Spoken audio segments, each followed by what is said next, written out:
Bonjour à tous les amis, bienvenue dans cette émission The Team.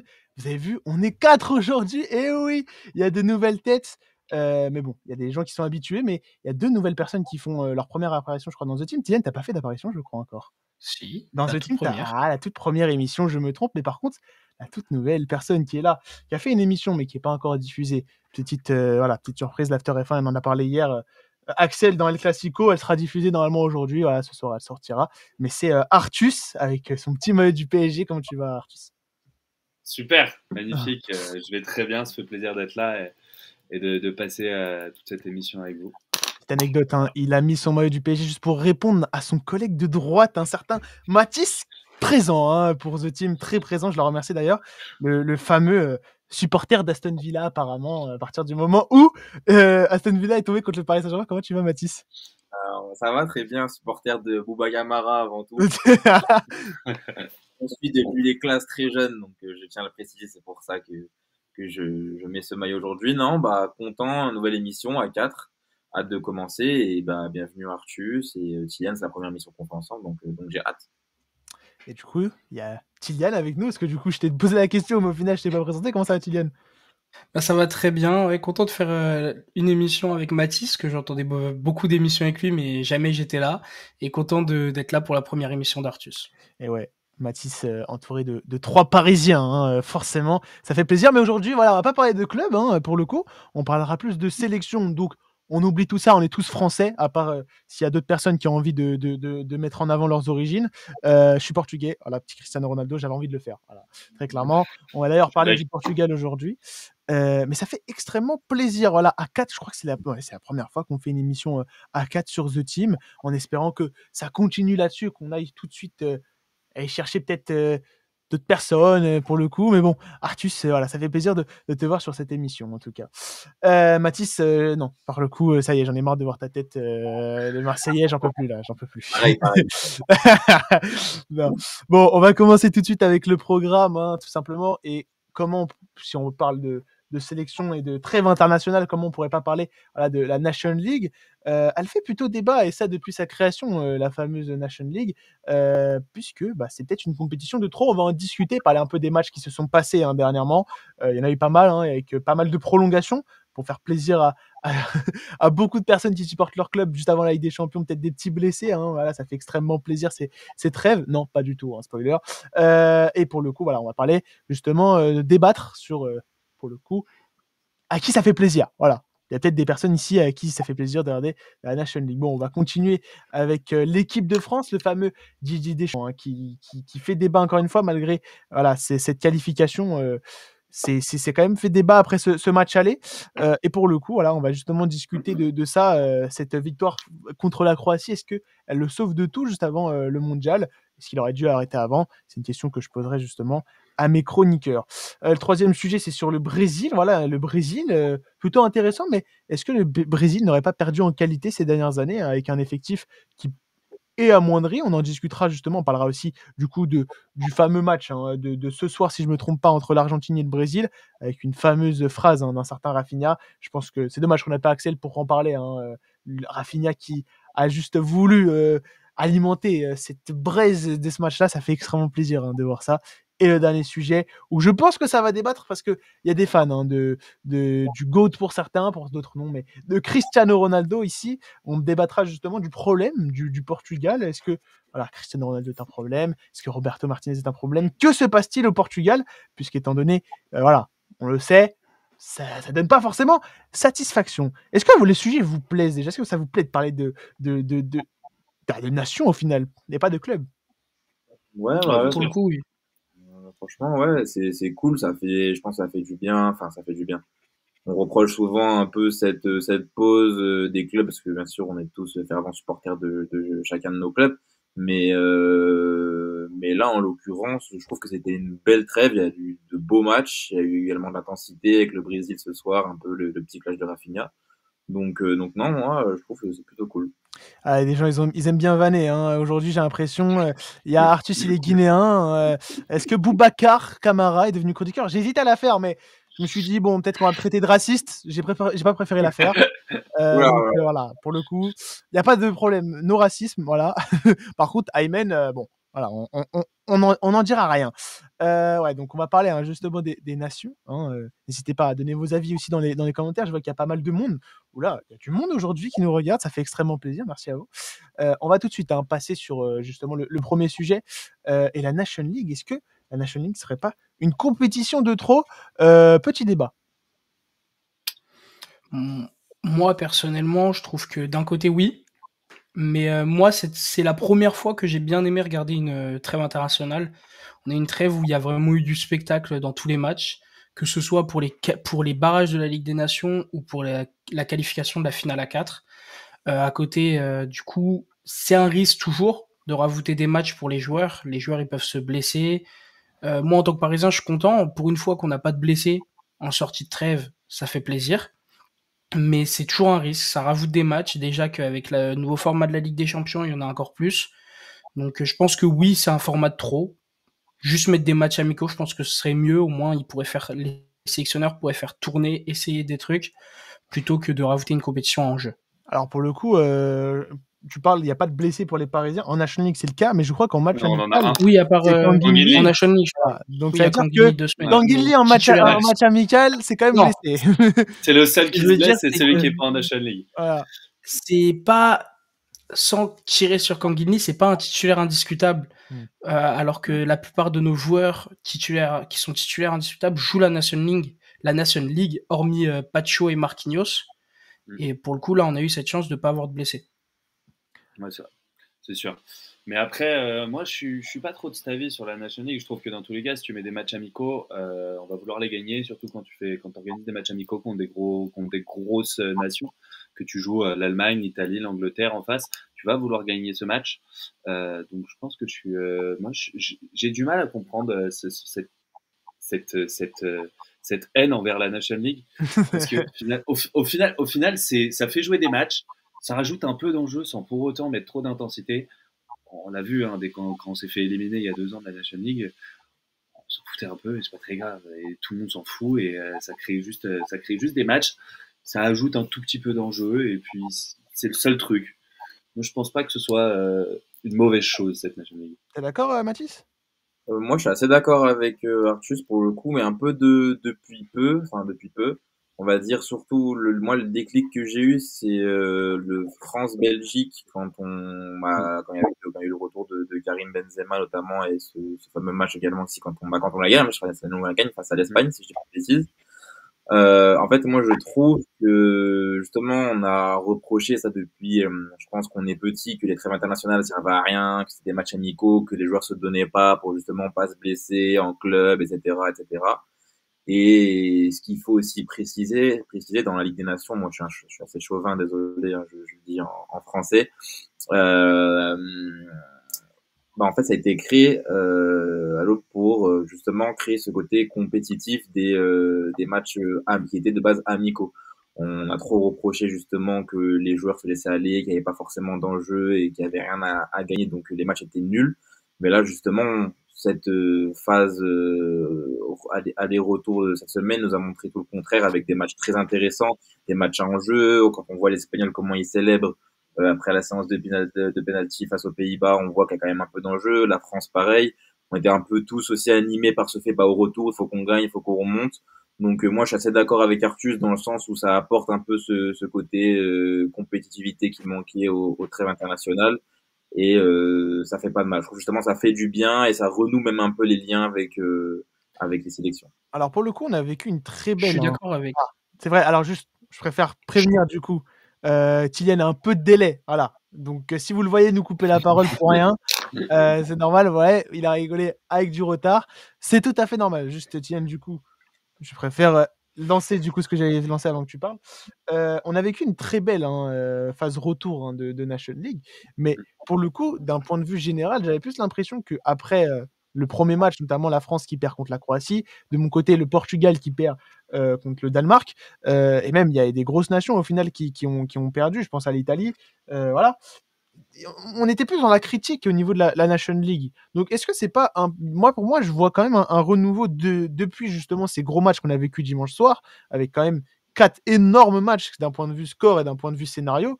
Même l'Italie qui se faisait défoncer, désolé pour mes termes, mais au final est revenue au score à 2 doigts d'aller chercher l'égalisation. Est-ce que ça serait pas justement ce côté scénario, bon scénario pour le dernier jour de Nation League qui ont fait changer d'avis? Bah, je suis pas d'accord parce que dans ce cas-là, ça serait déjà le cas depuis les scénarios qu'on avait vus face au France-Belgique. Je crois on perd 1-0 et on gagne 3-1. Je me rappelle plus vraiment le score, je l'ai plus.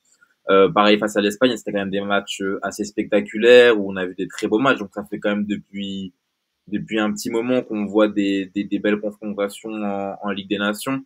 Après, voilà, je trouve aussi ce qu'il faut mettre en avant, c'est que c'est vrai que ces dernières années, ça devient intéressant à partir du Final Four. Là, c'est la première édition, je pense, qu'on a vraiment cet aspect compétitif et justement des gros scénarios à partir des huitièmes, quoi, entre guillemets. Bah après, c'est la première édition, on a des allers-retours aussi. Avant, c'était directement les quatre vainqueurs les 3 vainqueurs des 3 groupes, je crois, et le meilleur deuxième qui se qualifiait pour le Final Four. Et puis, forcément, ça apportait moins ce truc. Il y avait les matchs d'un coup, et voilà. Là, c'est vrai que ces huitièmes de finale, je pense, ont ajouté un peu ces quarts de finale, pardon, ont ajouté un peu d'engouement à ce qu'on va vivre sur la Ligue des Nations, même si bon, elle arrive que juste après la finale de la Ligue des Champions, ce qui je trouve un peu dommage finalement, parce que les joueurs vont avoir envie de se reposer entre la Ligue des Champions et la Coupe du Monde des clubs, mais ça, c'est un autre débat. Mais bon, voilà. Je pense que ce Final Four sera moins intéressant finalement quand même que les quarts de finale qu'on vient de vivre, mais j'aime bien quand même toujours ces petites trêves internationales où il y a un petit peu d'enjeu. Kylian? Moi, je trouve qu'en fait, avec le nouveau format de la Ligue des Champions, l'arrivée de la Coupe du Monde des clubs, ça rajoute encore plus de matchs. Déjà, même si la National League était là avant ces 2 nouveaux formats, je trouve que ça fait trop de matchs pour les joueurs, même s'ils sont payés pour ça en soi, hein. Mais ça fait une surcharge musculaire au bout d'un moment. On le voit avec pas mal de blessés durant la saison. Que ce soit l'année dernière ou cette année, je pense que fin de saison, on risque d'avoir une hécatombe. Ou même début de saison prochaine. Donc c'est aussi pour ça que moi, je la trouve un peu en trop. Il y a une surcharge de matchs. Après, pour le coup, il y a cette Coupe du Monde des clubs qui s'est rajoutée. Et c'est vrai que pour le coup, il y a quand même pas mal de joueurs qui vont être impliqués en tout, je crois, 4 vraiment grosses compétitions, hein, entre le championnat, la Ligue des Champions pour ceux qui y participent, la Nation League, si on considère que ça devient une grosse compétition, plus de ça, la Coupe du Monde des clubs. Pour certains joueurs, ouais, c'est vrai que ça va faire beaucoup. Non, mais tu peux rajouter en plus les coupes nationales, les trucs comme ça. Certes, c'est pas des grosses compétitions, mais quand tu veux chercher des titres personnels, c'est ce que tu as envie, c'est ce que tu dois gagner. Tu dois tout gagner. Tu dois te donner à fond dans chaque compétition. Donc, au bout d'un moment, tu prends l'exemple d'un Rafinha ou d'un Dembélé. Rafinha, il doit aller chercher la Coupe du Roi, la Coupe d'Espagne, le championnat, la Ligue des Champions, la Coupe du Monde des clubs. Du côté de Dembélé, tu rajoutes aussi. Ouais, oui, il n'est pas à la Coupe du Monde des clubs. Pour le moment, même parce que ça se trouve, ils vont être rajoutés suite à la disqualification d'un club mexicain, le club de Rodriguez. Mais en plus, tu rajoutes Dembélé, tous ces trucs, ça fait beaucoup, je trouve. Arthur, ça veut dire quelque chose? Ouais, c'est pas la tendance pour le coup, je crois, pour le Barça, c'est qu'ils préfèrent garder un club de la même confédération. Ok. Après, c'est pas impossible, mais non, effectivement. Après, voilà, pour recentrer un peu le débat, c'est vrai que voilà, ça fait quand même pas mal de compétitions, mais ce qui fait plaisir aussi, et tu voulais en parler, Arthus, et c'est vrai que je trouvais ça intéressant, c'est aussi il y a des fulgurances de petites nations, comme on peut appeler, notamment la Géorgie, là, dernièrement, qui fait quand même pas mal de sensations. 9 en 2 matchs. Hein. Franchement, faut en parler contre l'Arménie. Bon, on parle de l'Arménie en face, hein, c'est pas non plus une grosse nation de football, mais la Géorgie, avec leurs nouveaux joueurs, pense notamment au trio de Ligue 1. Hein, je crois que d'ailleurs la Ligue 1 est en train de devenir le championnat le plus regardé en Géorgie, grâce à ce trio-là, Davitashvili, Mikotadze, Kvaratskhelia. Franchement, moi j'aime bien voir cette équipe jouer. Ils font kiffer. Le but de Mikotadze encore, il est magnifique. Ce que fait Kvara en ce moment, soit avec le Paris Saint-Germain ou la Géorgie, c'est beau. Il est l'homme du match d'ailleurs, je crois, sur le match retour, il gagne 6-1. Franchement, c'est beau, ça fait plaisir. Ça fait plaisir à voir. Mathis a un petit problème de cam, je crois. Je suis là. Mais c'est pas la seule petite nation. Il y en a d'autres. Hein. On peut prendre en compte la Turquie contre la Hongrie, il me semble, si je me trompe pas. Avec 3-0 sur les 2 matchs, enfin 3-0 à l'aller, 3-0 au retour, si je me trompe pas. Avec Arda Güler qui fait 2 bonnes prestations et qui répond très très bien à Szoboszlai aussi. Ouais.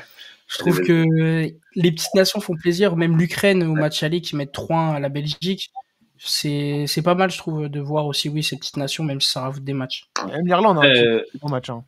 Ouais, après la Turquie, moi je l'aurais pas non plus mis dans les petites nations. Ça fait longtemps qu'ils sont là, qu'ils ont quelques bons joueurs depuis quelques années. Plutôt qu'aller dans les moyennes nations, là où la Géorgie c'est vraiment tout récent, quoi. Même leur goal, comment il s'appelle Oui, je suis d'accord. Non, pas Mamardashvili. Mamardashvili, pardon. Mamardashvili, c'est un joueur de rugby. Voilà. Donc ouais, Mamardashvili qui est à Valence, si je dis pas de bêtises, qui est bon depuis quelques saisons. Qui joue à Valence. Prêté à Valence maintenant, qui joue à Liverpool. Mathis, t'allais rajouter quelque chose, je crois, non?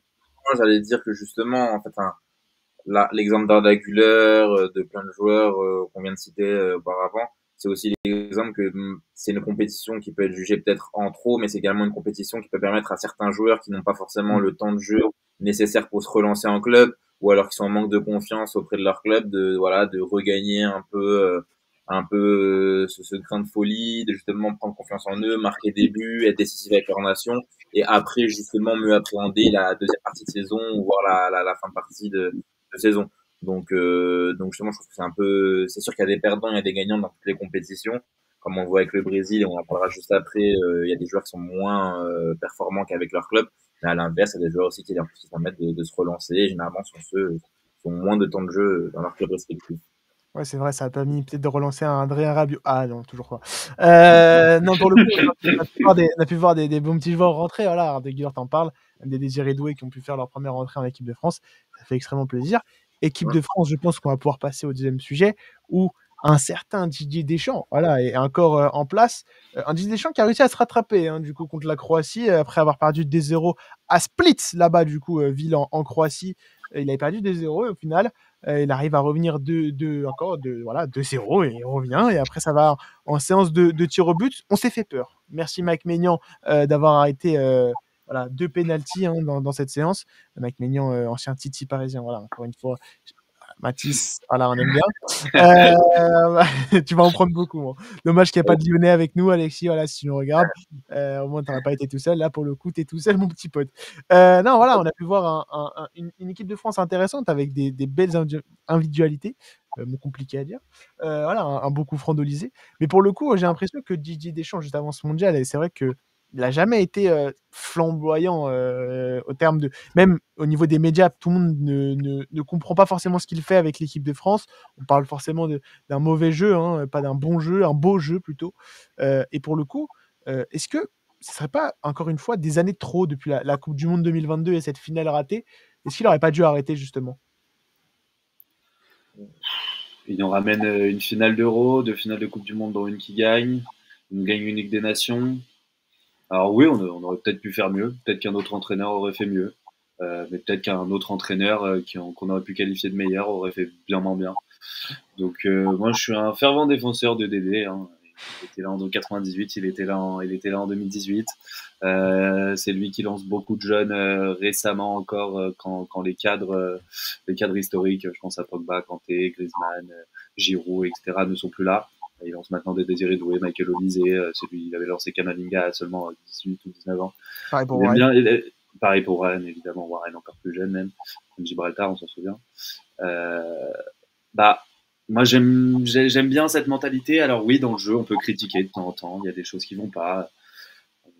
Voilà, là, c'est sûr qu'on est passé de ce que fait le PSG en ce moment à ce que fait l'équipe de France sur le premier match Croatie.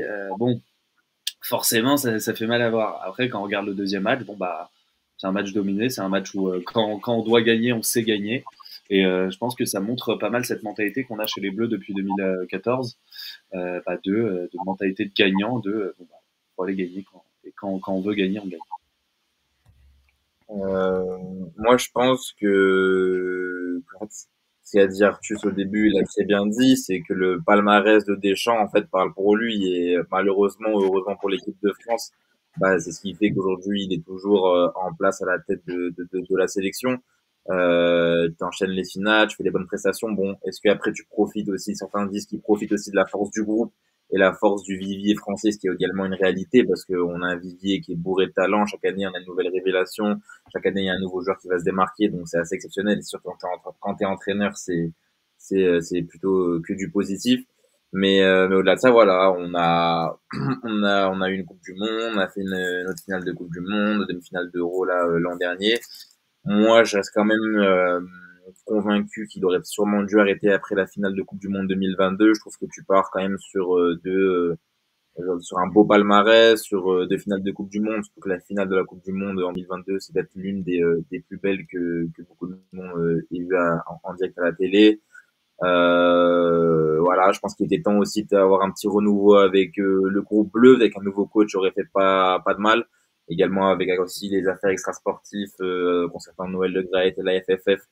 C'est peut-être plus judicieux d'avoir carrément eu un renouvellement complet, on va dire, de l'équipe de France. Mais voilà, il est encore là, faut faire avec. Après, c'est sûr que dans le jeu, on n'est pas les plus flamboyants. Mais je pense que ça date déjà depuis que Deschamps est à la tête des Bleus. On n'a jamais été très performant, enfin très beau à voir dans le jeu.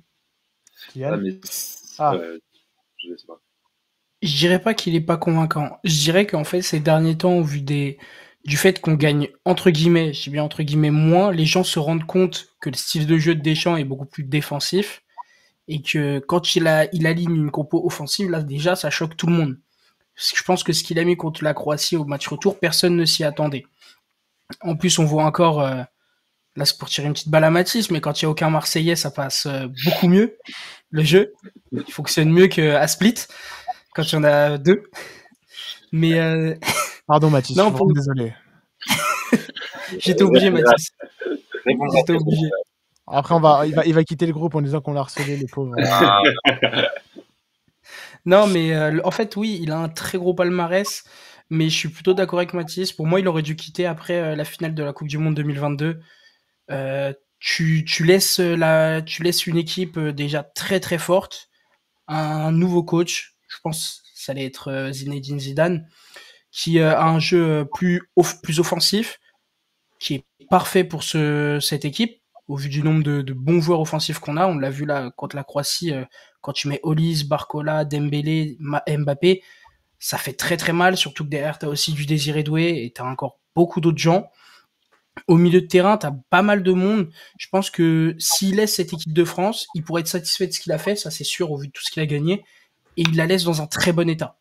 Et ça, il n'y a aucun doute là-dessus. Et quand je dis un très bon état, c'est au niveau des joueurs. Tu as de très bons joueurs, et en plus, tu as tous ceux de l'équipe U21 qui sont là, qui peuvent aussi permettre à ton équipe de s'améliorer. Je pense que pour moi, il doit partir, même si du coup, là, il partira sûrement après la Coupe du Monde 2026. Mais en tout cas, j'ai hâte de voir qui va reprendre. Ouais. Après, j'avoue, la laisser dans un très bon état. Après, j'ai envie de dire, est-ce que c'est grâce à lui? Oui, non, c'est comme on l'a dit précédemment, le vivier de l'équipe de France fait qu'aujourd'hui, exactement. Il y a tellement de bons joueurs que, en fait, il peut que laisser l'effectif dans un bon état parce que l'effectif est de qualité.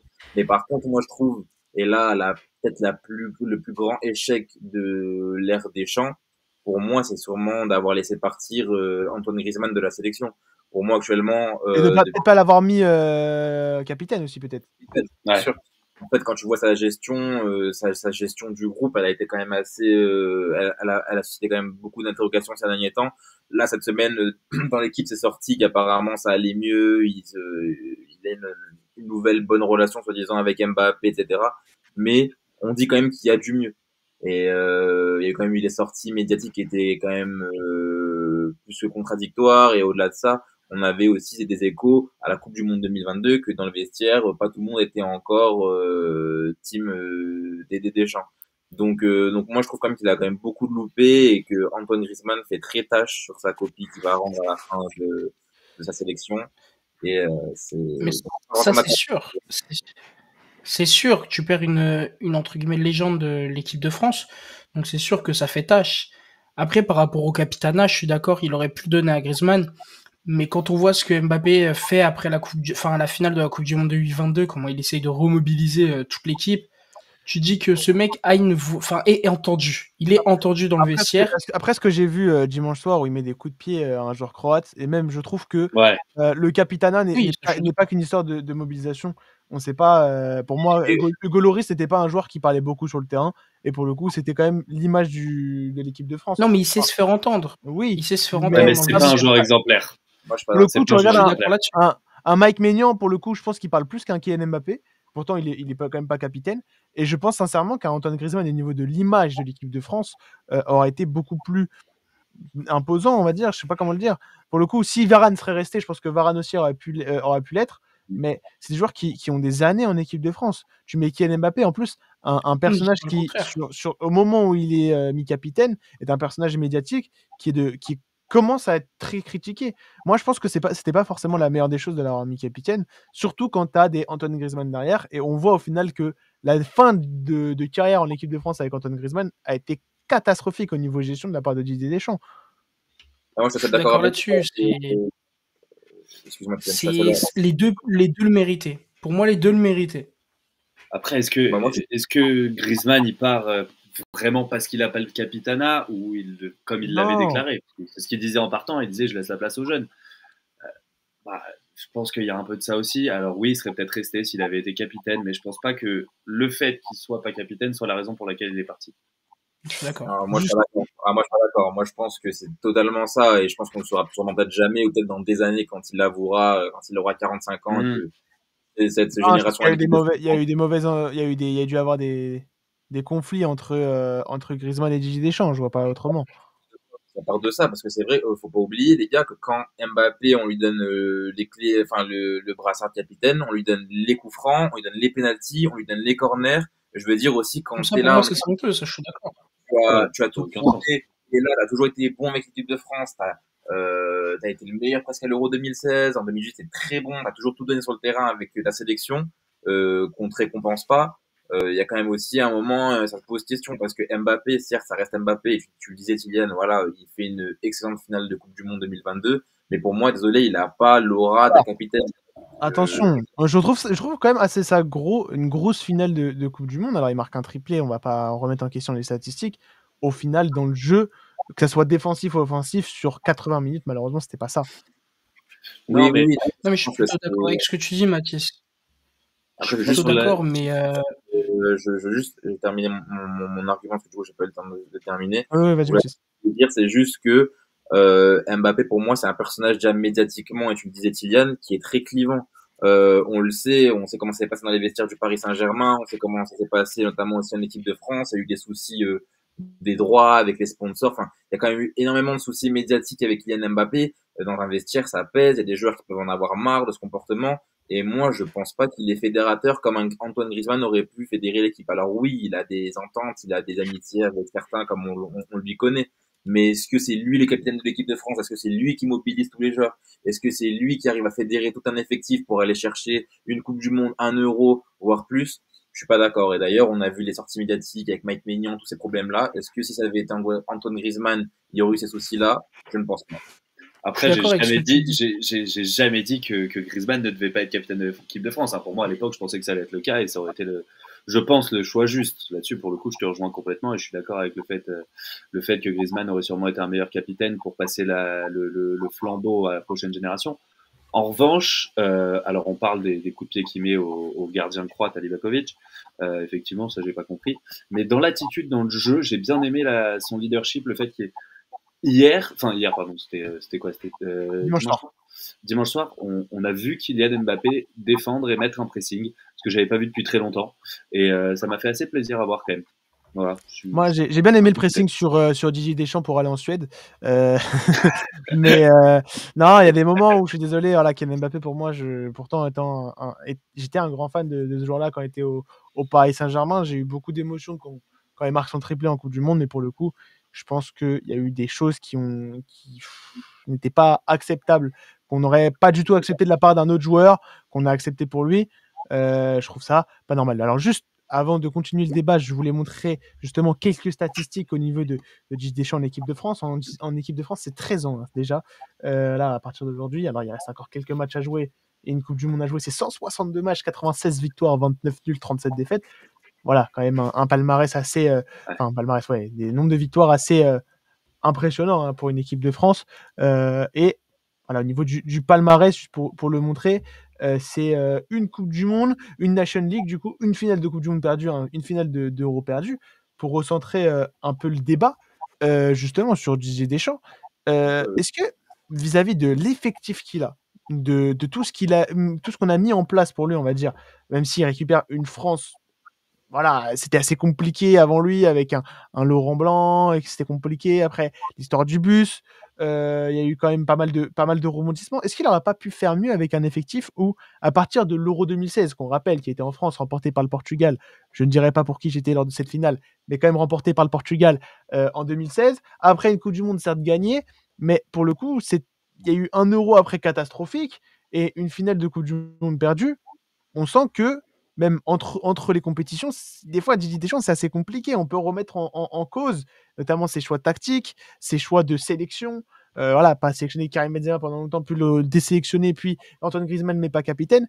Ça fait quand même beaucoup de problèmes en équipe de France. Ouais, mais alors, pour revenir sur l'Euro 2020, enfin 2021 du coup, l'Euro 2020 joué en 2021, bon, je tiens à rappeler quand même que son début d'Euro est quand même relativement bon, qu'on est tous là à encourager Dédé, que le début de match contre la Suisse est extraordinaire et que on sait plus pourquoi, hein, j'ai plus le truc exact, mais je crois que c'est au retour de la pause, hein, on fait plus rien et on joue plus rien. Alors qui est responsable de ça, j'en sais rien, mais Dédé avait plutôt fait des bons choix, je trouve, jusque-là pendant cet Euro. Et quand on le voit à la Coupe du Monde 2022, au final, c'était pas non plus horrible. Alors oui, il y a des choix qui sont difficiles, il y a des choix qui sont regrettables. Là, on a fait des mauvais, mais je pense qu'on le critique trop. Et si en 2022, on me dit que l'Argentine ne mérite pas sa victoire de Coupe du Monde, je peux le comprendre, mais je suis pas d'accord. Si en 2021, on me dit que l'Italie ne mérite pas sa victoire à l'Euro, je le comprends pas et je suis pas d'accord. Et pareil pour l'Espagne en 2024, c'est absolument indiscutable, ils la méritent complètement. Donc voilà, est-ce que tu peux dire de ces nations que si elles avaient rien gagné et que la France avait tout gagné depuis là, qu'il n'y a aucune nation qui aurait mérité d'avoir gagné quelque chose? Je pense pas que ce puisse être le cas. Non, mais après, par contre, juste pour ce que tu dis sur la confrontation face à la Suisse, moi je trouve qu'il est quand même pas mal responsable. Alors oui, je pense que c'est une faute professionnelle des joueurs, mais moi je me rappelle quand on met le but, je sais plus si c'était 3-1 ou 3-2 ou je ne sais plus quand Pogba il met son but là en lutin, 40 célébrations. Justement, il reste 15 minutes de jeu, si je dis pas de bêtises, quelque chose comme ça. Et le bloc est hyper bas. Moi, je me rappelle, c'est ce qui m'avait choqué à l'époque, c'est au lieu d'essayer d'enfoncer le clou, justement, on avait reculé pendant 15 minutes. On faisait que subir, que prendre l'attaque suisse, parce qu'avant de prendre les buts, il y a plusieurs actes que Loris sort. Et on recule jusqu'à qu'on se fasse punir. Et ensuite, bah voilà, on s'est fait, pour la suite, on la connaît. Donc non, pour revenir à ce que tu disais, Arthur, sur la confrontation face à la Suisse, moi je pense qu'il est quand même un peu responsable. Et après, pour toutes les compétitions que tu as annoncées, bah, qu'on soit, oui, on sait qu'on soit là en finale, etc. On a quand même perdu. En 2022, on passe de justesse face au Maroc, il faut dire quand même la vérité. On est quand même plutôt content de passer sur ce match-là. Il y a sûrement un penalty qui n'a pas été sifflé pour le Maroc, faut pas aussi l'oublier. La finale de la Coupe du Monde, on joue pas du tout pendant 70 minutes. Oh, ça c'est sûr. Existant. Donc voilà. Après, moi je trouve que Deschamps, c'est ce qui lui a réussi, c'est qu'il a la ADD, hein, comme on le sait, voilà, on va être mot et voilà, bon, je pense que c'est bien de retenir quelque chose de positif, mais là, je trouve que c'est un peu trop le fait qu'il reste et qu'il soit encore là, pour moi, ça va lui laisser une mauvaise copie. Je te coupe, j'ai l'impression que t'allais partir, Kylian. Théo, on y répondra. Il y a un sujet sur le Portugal. Ne t'inquiète pas, on en discutera de Cristiano Ronaldo. Il y a des fans et des moins fans de Cristiano. On en parlera, je te donnerai mon avis. Il n'y a pas de souci là-dessus. Moi, je voulais juste poser du coup la question. Je vais d'abord la poser à Kylian et je vous laisserai parler ensuite avant de clore ce débat. C'est ce commentaire d'Ayman qui je trouve intéressant. La France ne méritait pas non plus en 2022 indigeste dans le jeu. Vous avez la mémoire courte, les gars. Pour le coup, en 2022, voilà, on le sait, on n'avait pas forcément un très beau jeu. Est-ce que aussi le jeu, alors que tu as quand même des joueurs flamboyants et pour le coup, même en 2022, on l'a vu, on se prend quand même 2-0, je crois, 80% du match, voilà, on se le dise, même plus. Est-ce que le jeu, ça peut être aussi un problème du côté de Didier Deschamps? C'est vrai qu'on n'a jamais vu une équipe de France si extraordinaire dans le jeu. Kylian, du coup. Moi, je trouve ça décevant, en fait, au vu de la qualité des joueurs qu'il a, de proposer, comme je le disais tout à l'heure, un jeu défensif. Donc, et c'est ce que je pense qui fait qu'on n'a pas un jeu extraordinaire, comme tu le dis. Donc, pour le coup, moi, c'est vraiment ce qui me gêne. T'as une qualité de joueur monstre, que ce soit latéraux, centraux, au milieu, en attaque. T'as des latéraux qui sont ultra offensifs, comme Théo Hernandez, et tu proposes pas un jeu si offensif que ça, alors que tu en as clairement la capacité, surtout quand tu vois les joueurs défensifs qui peuvent contenir tout ce qui est les contre-attaques, les attaques placées, les trucs comme ça. Donc moi, je trouve c'est ça qui me gêne le plus du côté de Didier Deschamps, c'est que tu as la possibilité de proposer un jeu extraordinaire, mais tu brides tes joueurs en leur demandant de jouer défensif, et je pense que c'est ça le gros problème de Didier. Il y a un débat. Je sais que Artus veut aller défendre Didier Deschamps et c'est normal. Non, mais pas forcément. J'allais un peu tuer sur le fait que oui, on le voit que quand il veut jouer un football offensif, il y arrive. Donc, et c'est parfois dommage, je suis d'accord, de jouer un jeu défensif, mais ça nous a quand même finalement pas trop mal réussi, notamment en 2018. Même si c'est peut-être là où on jouait le plus offensif, mais encore une fois, je suis en train de dire ça, mais Matuidi jouait ailier, donc. Je pense que clairement, je pense que la Coupe du Monde 2018 a conditionné le jeu de Deschamps dans les années à suivre. En fait, c'est qu'on a tellement excellé dans ce jeu de contre-attaque, de jouer bloc bas, et ensuite utiliser la vitesse de pointe de Mbappé, des relayeurs comme Griezmann qui mettaient des ballons vers l'avant, Giroud on a vu. Donc comment? Les coups de pied arrêtés aussi. Ouais, les coups de pied arrêtés. En fait, tout ce jeu-là, je pense qu'en fait, il s'est tellement basé, on a remporté la Coupe du Monde, bien sûr, et qu'on a réussi à battre des grandes nations du foot, sauf que dans les années à suivre, Deschamps a voulu, je pense, trop voulu remettre ce système en place. Malheureusement, l'effectif avait évolué, les joueurs étaient plus dans les mêmes conditions qu'avant. Mbappé, on sait qu'il a au Paris Saint-Germain, vers la fin, vers milieu fin, il avait moins ce rôle de je cours vite vers l'avant et je joue derrière les défenseurs. Donc voilà, je pense que la Coupe du Monde 2018 a peut-être un peu trop conditionné le jeu de Deschamps, malheureusement. Bon, en tout cas, voilà, pour clore le débat, c'est un sujet qui fait vague hein, en France. Pour le coup, Didier Deschamps, lui, il s'en plaint. Hein. Il dit qu'il a plus de reconnaissance ailleurs. C'est vrai, il faut quand même rendre à Deschamps ce qu'il y a à Deschamps. D'ailleurs, si je peux me permettre, dans ce que tu énonces à droite, on peut même lui rajouter la confrontation face à l'Ukraine quand on se qualifie en Coupe du Monde 2014. Qui est loin d'être négligeable. Ouais. Et en plus, il arrive souvent récemment. Mais alors, si je peux juste... Vas-y. Dernière chose que je dirais là-dessus, c'est en vrai, dans 10-15 ans, qu'est-ce qu'on dira de Deschamps qui nous a ramené une Coupe du Monde? On dira pas, ah ouais, il a perdu à tel moment, il a perdu à tel moment. Je pense que effectivement aujourd'hui on a un avis très critique sur la chose. Je pense que dans 10 ans, un avis français, j'ai envie de dire. Un avis très français, bien sûr. Je pense que dans 10 ans, ce qu'on dira, ce dont on se rappellera, c'est sa Coupe du Monde et à la limite, c'est 2 finales perdues. Ouais, effectivement, plutôt d'accord avec ça. Pour rendre ce qui est à Deschamps, pour le coup, voilà, il n'a pas été catastrophique non plus.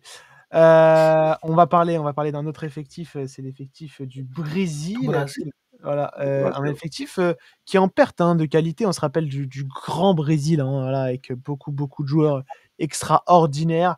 Là, pour le coup, j'ai affiché le grand Beraldo. Bon, je crois, si je me trompe pas, il est bien sélectionné, ce que j'arrive pas à retrouver avec le Brésil, avec une blessure. On est d'accord là en ce moment. Mais il a remplacé un membre de la sélection. On est d'accord. C'est Bremer, je crois.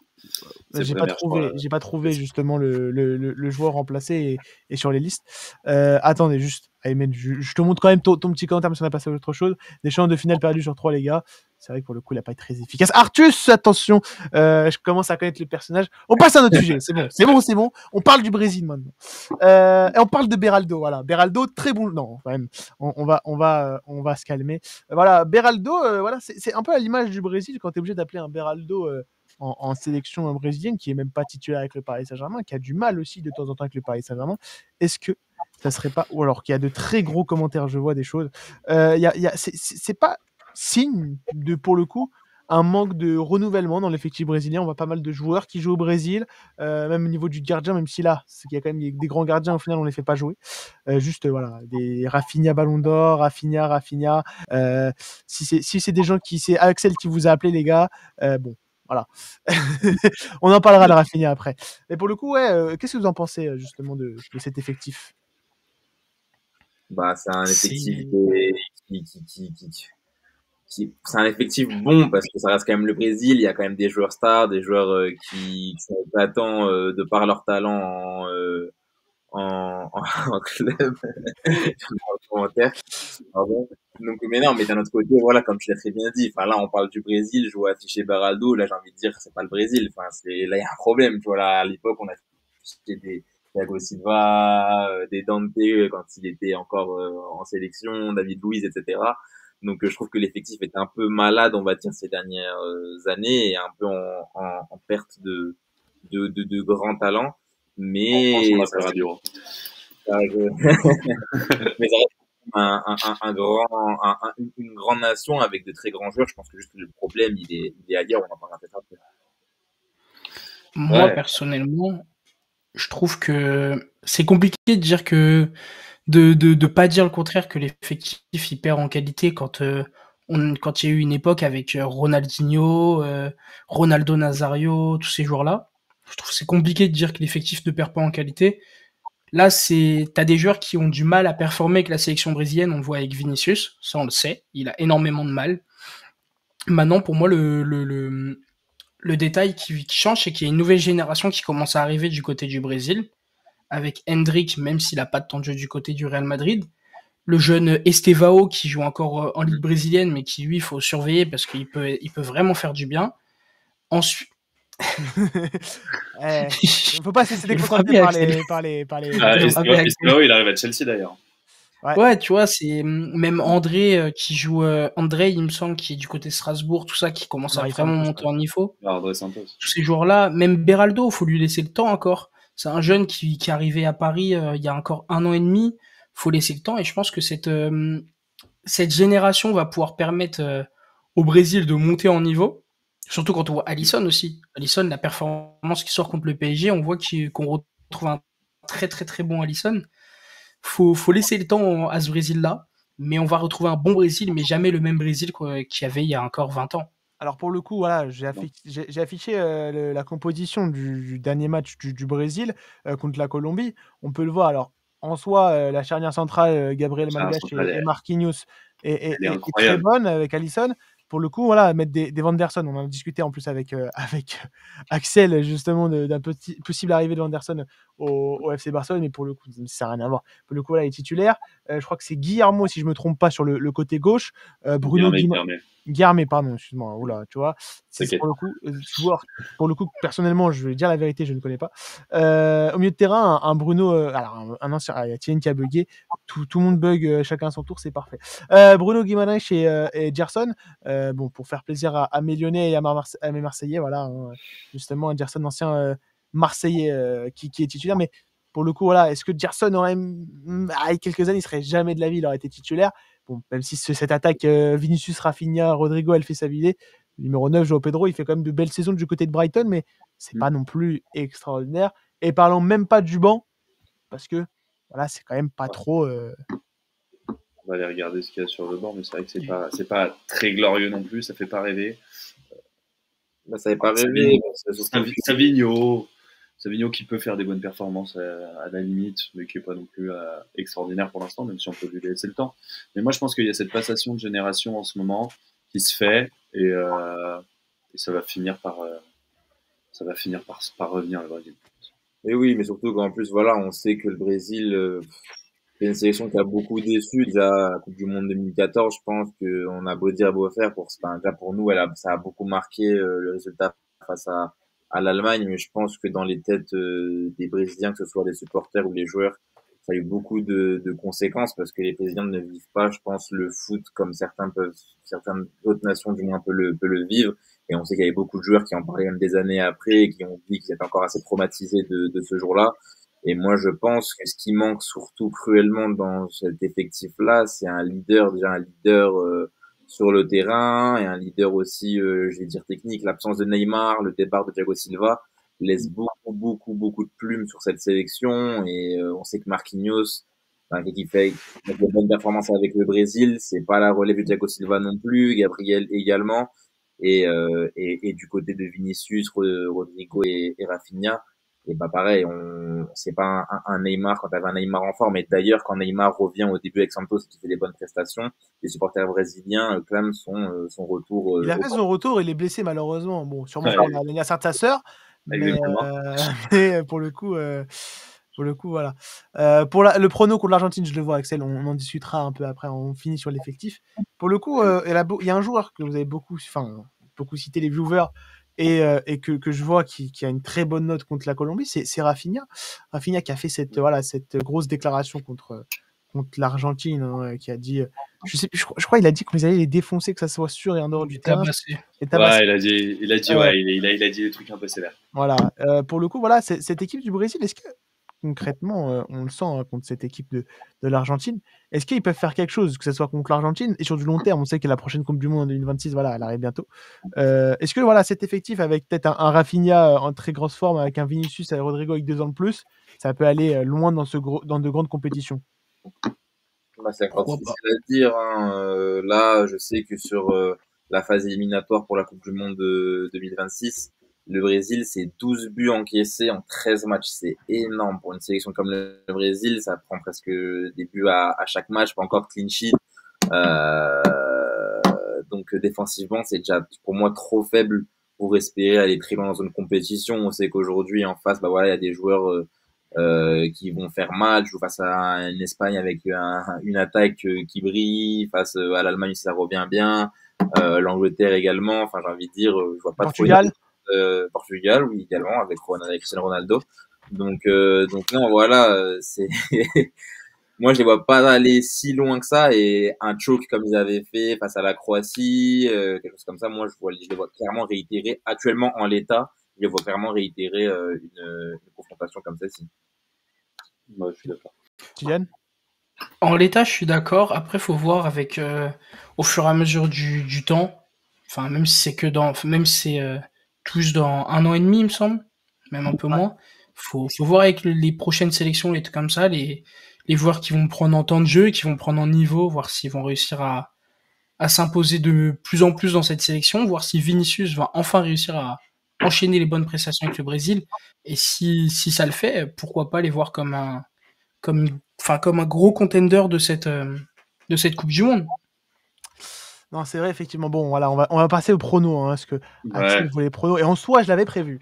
Est-ce que Rafinha a raison? Est-ce que ce Brésil va tabasser l'Argentine? En Argentine, attention, Axel l'a dit, surtout à côté, tu as l'Argentine qui est la meilleure équipe nationale du monde depuis 3 ans. C'est-à-dire que même en Copa América, ça va être dur pour eux.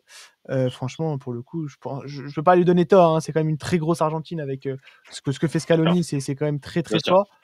Pour le coup, Même défensivement, eux, ils ont des vrais 4, quoi. voilà. Ils ont des 4 qui sont toujours là. Tagliafico, Otamendi, Romero, ils sont là depuis des années. On va faire le petit tour, on va laisser hein, le nouveau commencer, je pense. Ah, bah, Artus, Sur quel le est ton prono prono pour le match de ce soir? on a vu ce Brésil. Ce Brésil, je vois honnêtement, s'il y a un Brésilien qui fera un bon match, ce sera peut-être Rafinha, effectivement, mais victoire de l'Argentine, je pense. Victoire ou nul. Et Je crois un 2-1 Argentine. Je crois que si l'Argentine juste fait nul, ils sont qualifiés déjà pour la prochaine Coupe du Monde, si je me trompe pas. Ouais, moyen. Donc, Les Mathis? 2-1 Argentine. Moi, je vois pas l'Argentine s'imposer parce qu'il n'y a pas il y a pas le patron de la mafia sur le terrain, donc peut-être que les arbitres vont décider d'arbitrer normalement. Donc, et que non, non, en vrai c'est une blague, donc je les vois déjà arriver dans le chat. Non, pour le coup, je vois le Brésil s'imposer malgré une victoire in extremis contre la Colombie. Pour moi, j'espère du moins que ça va être un peu le déclic. Vinicius a parlé de ça y est, déclic, c'est ces termes. Hein. Après ce but justement dans les arrêts de jeu. Donc moi, je vois pour le coup un grand Vini, du moins j'espère. Et je pense que le Brésil va s'imposer. Je pense qu'il y a eu cette victoire, elle fait du bien. Et via le Brésil, bon, c'est toujours pas ça, mais pour avoir regardé quelques matchs, c'est quand même un peu mieux dans le jeu. Et je pense que là, contre l'Argentine, avec les déclarations de Rafinha, ça va être un match avec beaucoup d'intensité. Et je pense qu'ils ont vraiment à cœur de gagner, parce que surtout, on connaît la rivalité historique entre les deux nations. c'est pas un match au hasard. Donc non, moi je pense que le Brésil va s'imposer ce soir. Kylian, voilà, il a bugué. Je pense, Brésil, voilà. Bon, il a commencé. On va. Attention. Tu peux y aller, Kylian. Bon, bah. Ouais, mais je pense qu'il allait dire oui. Moi, je vais que Messi. Brésil, il tape cette nation. Voilà, ça bug du côté Kylian. Kylian, dès que t'es prêt, tu nous dis. Hein. dès que t'es prêt, tu nous dis. Alors que les viewers, ils sont en folie. Hein. Franchement, c'est une folie ce soir. Tous les jours, ça parle du Real Madrid du côté de Matisse. Je crois qu'ils ont bon trouvé ou pas beaucoup de backers. Aïe, aïe, aïe. Ouais, vas-y, Kylian.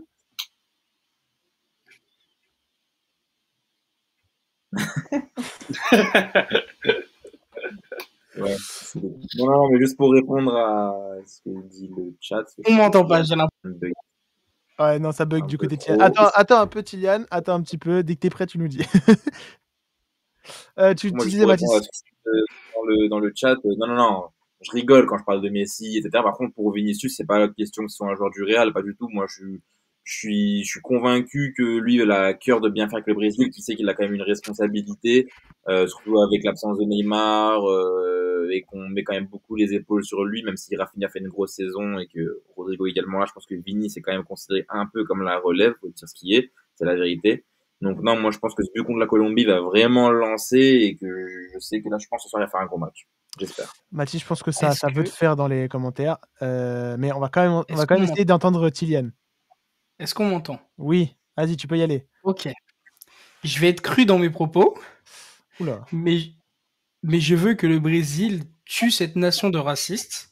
Mais une bonne fois pour toutes, en leur mettant un sacré score. Ah, je veux que Rafinha, il règle le compte à cette nation de racistes, tu vois. Tu vois, je suis pas supporter de Barcelone, tout ça, je m'en branle de Rafinha. Mais là, mets-en 2, s'il te plaît, ce soir, minimum. Vinicius, mets-en 1. Charilé. Je sais pas si Hendrick, il est sélectionné, mais s'il est sélectionné, mets-en 1, fais ta célébration de gorille, mais fais quelque chose. Mais juste tuer l'Argentine. Moi, c'est tout ce que je veux. Il y a des racistes, il y en a aussi dans les commentaires. Hein. Une dédicace de Mathis Camara. Prochain live, je viens, débat Mathis contre moi. Honnêtement, Kylian, ils sont en forme. Ils sont en forme. Je déteste les Argentins, mais je sais pas, j'ai du mal à voir ce Brésil. C'est une nation raciste. C'est une nation je les déteste. Je les déteste. Je peux pas vous, enfin très clairement, je peux pas vous laisser dire ça pour le coup. On les déteste parce qu'on est français, mais moi je les déteste. Pour le coup, je suis désolé. Moi, je vois quand même je vois pas le Brésil s'imposer, mais je vois pas l'Argentine s'imposer. Je vois peut-être un match nul de partout. Je pense que ça va être un gros match et même ça va être un match où voilà, on connaît cette rivalité entre les deux nations. Mais pour le coup, je pense pas que le Brésil a les capacités d'aller chercher cette Argentine-là. Et je pense que l'Argentine, sans Lionel Messi, ça justement peut lâcher des points et notamment voilà, des buts. Et pour le coup, je pense que voilà, ça sera un 2 partout. Alors, regarde la forme actuelle de Julian Alvarez. C'est vrai. Devant moi, il y a le drapeau du Brésil. Devant moi, il y a le drapeau du Brésil. Cette nuit, je suis brésilien. Je veux plus voir cette nation de racistes gagner contre le Brésil, l'équipe qui a fait rêver tout le monde. L'équipe qui avait des Ronaldinho. Cette haine envers l'Argentine, je pense qu'elle vient aussi des grands fans de Messi. Voilà, Axel, si tu passes par là. Et pour le coup, ouais, on a vu voilà, des choses compliquées de la part de l'Argentine. On va quand même se calmer sur les propos, les amis. Même si, voilà, Aymen, il dit fuck l'Argentine, vous pouvez dire ce que vous voulez. Voilà, merci. Ne me mettez pas par la partie. Dans tous les cas, ce qu'il faut se dire, si on amène un peu plus de sérieux au truc, ça va être un très beau match. Et de toute façon, dans tous les cas, les Brésil et l'Argentine, on sait la rivalité qu'il y a. Et je pense que ça va être un match avec de l'intensité. Et voilà ce qu'il faut retenir. Mais c'est un peu aussi compliqué aussi à pronostiquer en l'état. Bon courage à ceux qui se lèveront ou qui resteront éveillés pour ce match qui est à 1h du matin. Bon, on a parlé de l'Argentine, on va parler du Portugal de Cristiano Ronaldo, même si voilà, c'est assez compliqué de le dire maintenant. Attends, on va juste mettre les commentaires, c'est bon. Juste pour vos propos, je suis argentin avec un grand A ce soir, Vamos. Tout le monde dormira ici, personne Valtema. Bon, voilà, non, c'est faux, il y a des gens qui vont aller le regarder. On passe sur un sujet. Ouais, pour le coup, ouais, ça peut être intéressant. Dire ça. Le Portugal ne convainc toujours pas. Après, voilà, Fernando Santos et Roberto Martinez, l'ancien sélectionneur de la Belgique, qui est arrivé. Et pour le coup, ça convainc toujours pas. voilà, même si cette victoire à l'arraché contre le Danemark avec un Trincão qui est venu sauver le Portugal, pour le coup, voilà, il y a un problème avec un gros effectif, hein, franchement, qu'on se le dise. Et cette défaite au Danemark, 1-0, où très clairement, avec l'effectif, quand tu as un João Neves Vitinha avec un Bruno Fernandes qui, très clairement, chacun de leur côté individuellement, en ce moment, c'est quand même très très bon. Comment on peut avoir de telles performances avec quand même un très bel effectif, un beau vivier de jeunes, de l'expérience? Comment on en arrive à ce que le Portugal fasse des prestations catastrophiques, j'ai envie de dire, parce que pour le coup, en tant que supporter portugais, c'est ce que je retiens moi personnellement. Il n'y a personne qui a envie de prendre la main. Non, mais regarde, mais honnêtement, quand tu regardes le match est quand même dominé. Hein. Même le match aller, si je dis pas de bêtises, il est dominé. Alors oui, derrière, ça manque de réalisme. C'est pas le Portugal de 2016, ça c'est évident. Mais moi, je pense que ce Portugal, il reste quand même assez puissant. Même si c'est pas spécialement une équipe que j'apprécie énormément à l'origine. Même si maintenant qu'il y a beaucoup de Parisiens qui y sont, je me mets à... 2016, ça fait mal, Arthus. Hein. Ouais, Mathis aussi peut-être. Ouais, j'en suis désolé, mais c'est un peu là aussi à cause de 2016, je pense. Mais voilà, il y a des joueurs que j'apprécie, il y a des très bons joueurs en dehors du fait que je les apprécie ou pas. Bruno Fernandes n'est pas spécialement un joueur que j'apprécie à l'origine et pourtant, faut l'avouer, c'est le maître à jouer de Manchester United aujourd'hui et s'ils sont pas en position d'être relégués, c'est peut-être grâce à lui. Donc voilà, ils ont des bons joueurs, ils ont des bons éléments. Je pense qu'il manque de réalisme et il faut un peu penser à la France sur certaines années, à d'autres équipes, même au PSG l'année dernière typiquement. Voilà, ça manque de réalisme, c'est tout. Je pense que c'est tout. Le jeu est beau, le milieu contrôle plutôt quand même bien ce qu'ils font. Là, je le vois, j'ai les notes du match devant les yeux. Le milieu il contrôle complètement et c'est devant que ça manque. Léo, Ronaldo et Conceição, ça a du mal devant. Conceição. Désolé. Conceição, voilà, désolé, hein, je fais mon puriste. Okay. J'ai envie de le faire. Je vais laisser la main à Mathis avec une petite question. Arthus met en avant le manque d'efficacité. On le sait, qui joue buteur dans cette équipe. Est-ce que le problème ne viendrait pas d'un Cristiano Ronaldo qui ne veut pas lâcher l'effectif du Portugal? Je vais être objectif, avec tout le monde sait ici mon amour que j'ai pour ce joueur, mais non, en étant objectif, moi je pense pas que ce soit Cristiano Ronaldo vraiment le problème de l'effectif portugais. On l'a vu même quand Cristiano Ronaldo était entre guillemets à son prime dans les belles années du Real Madrid, le Portugal a toujours eu ce manque de réalisme, a toujours manqué de résultats dans les victoires qui devaient compter en Coupe du Monde, à la Coupe du Monde 2014. Bon, il y a eu l'Euro 2016 et même à l'Euro 2016, il se qualifie en phase de poule en étant troisième, si je dis pas de bêtises, in extremis. À la finale, nous, l'équipe de France, on croque beaucoup. Donc non, le Portugal, je pense, c'est un peu pour moi, un peu comme l'Angleterre, c'est-à-dire c'est une grande nation avec de très grands joueurs, avec beaucoup de pépites, mais ils n'y arrivent pas. Ils ont toujours ce match où ils vont choke, ils ont toujours ce manque de réalisme, ils ont toujours ce problème, ils vont jamais aller essayer dégrader une finale, une demi-finale sur des grosses compétitions.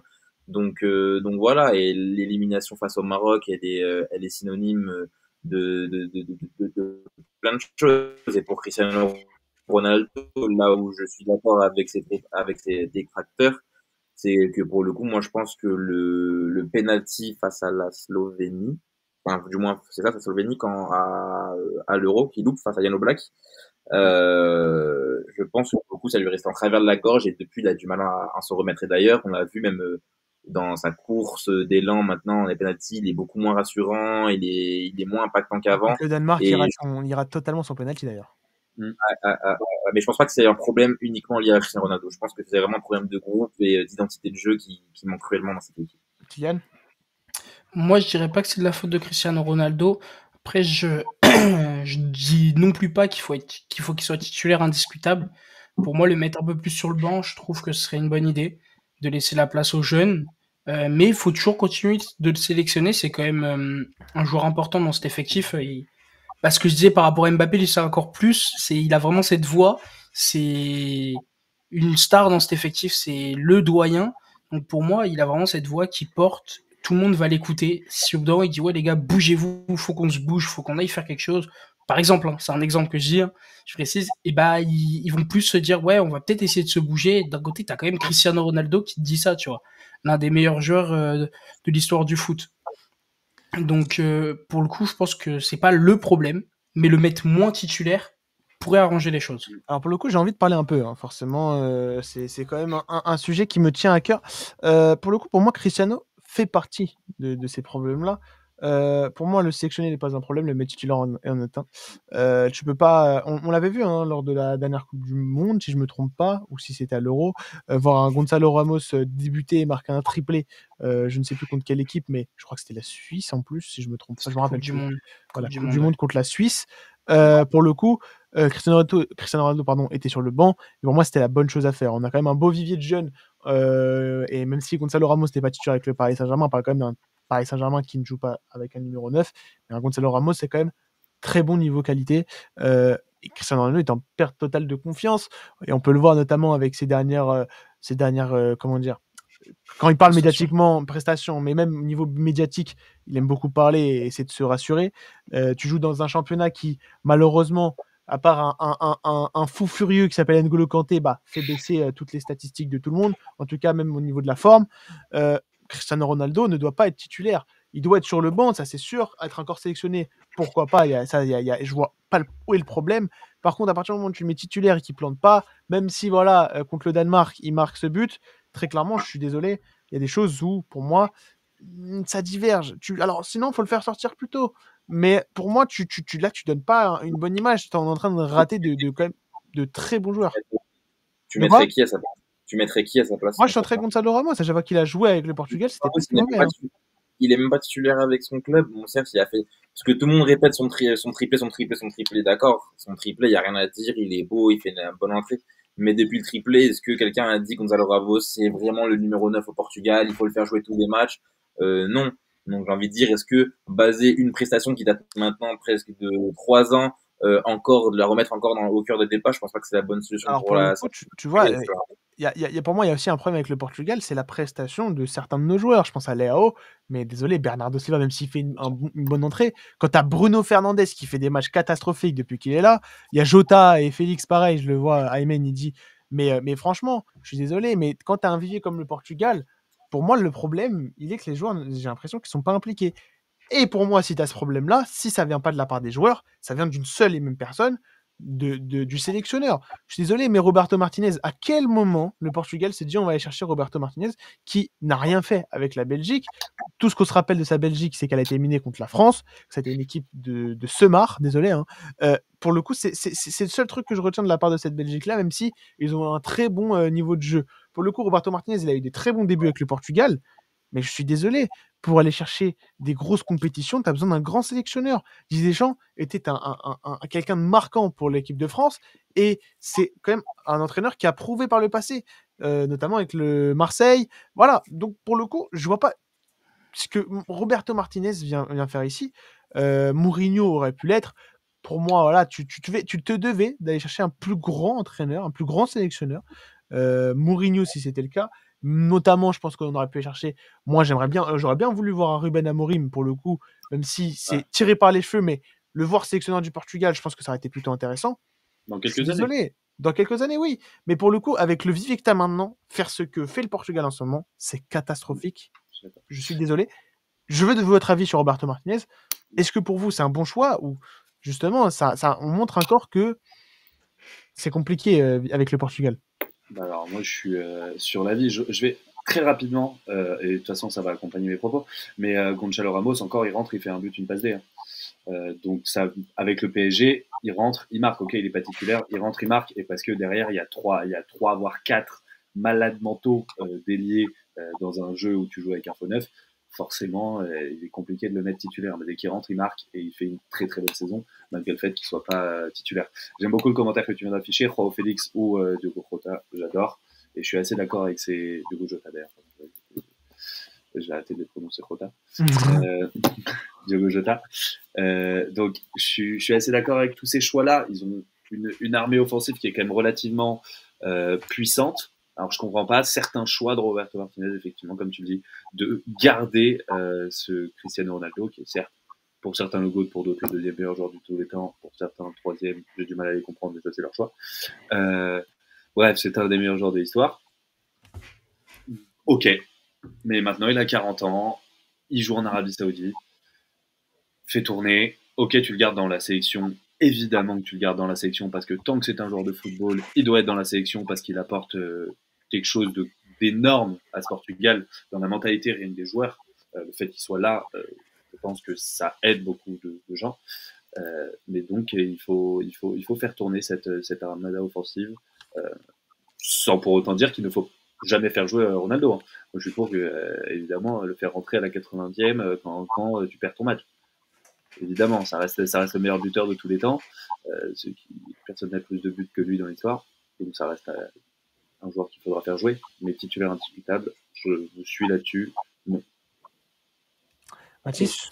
Après, je pense que personne milite pour que Cristiano Ronaldo soit titulaire à tous les matchs du Portugal.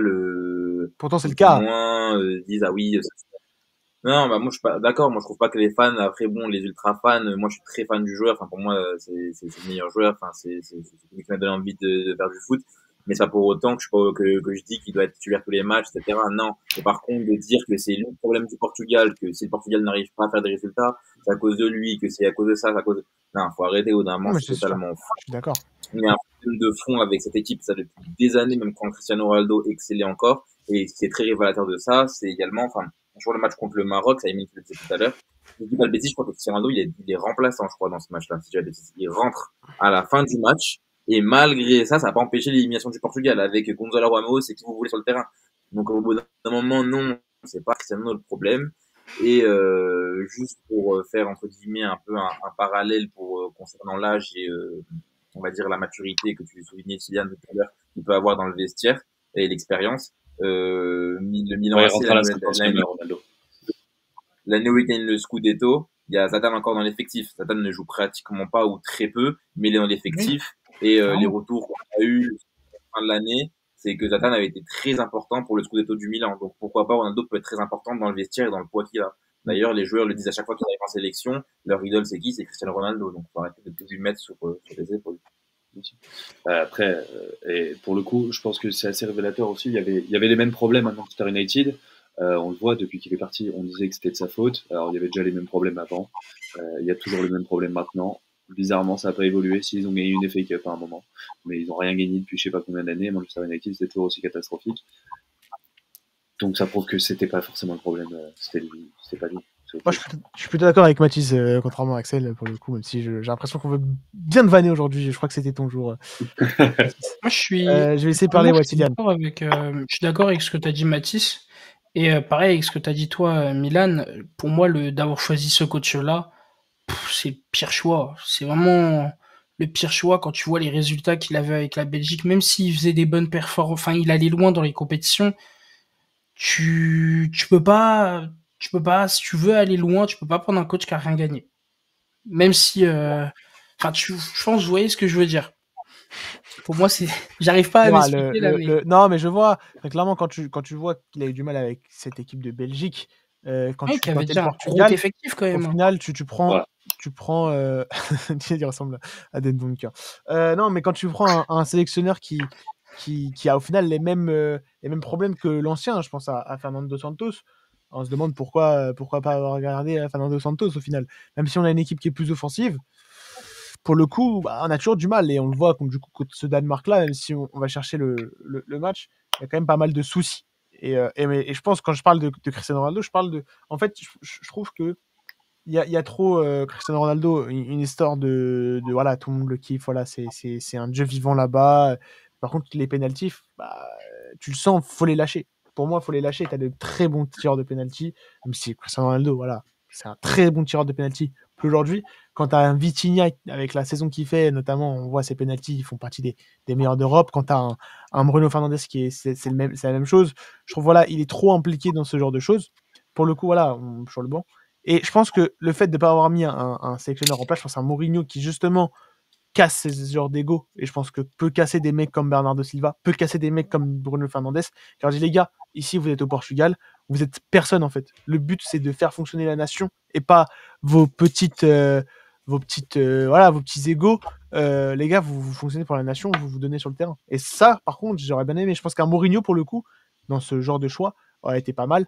Plus qu'un Ruben Amorim, pour le coup, au niveau d'un entraîneur plus un peu à la Zidane, qui vraiment, dans la grandeur et au-dessus même des joueurs. Moi, je pense qu'un Ruben Amorim, il aurait eu un effet un peu comme Deschamps avec la France, tu vois, où il aurait créé son équipe et il aurait grandi autour pendant 5-10 ans. Il est relativement jeune, etc. Mais c'est pour ça que je dis plus tard aussi, quand même. Parce qu'il arrivera, il y aura le temps, il y aura d'autres générations dorées au Portugal. Je pense que d'ailleurs, ça va juste pas s'arrêter. Il y aura des bons joueurs qui vont continuer de sortir tout le temps.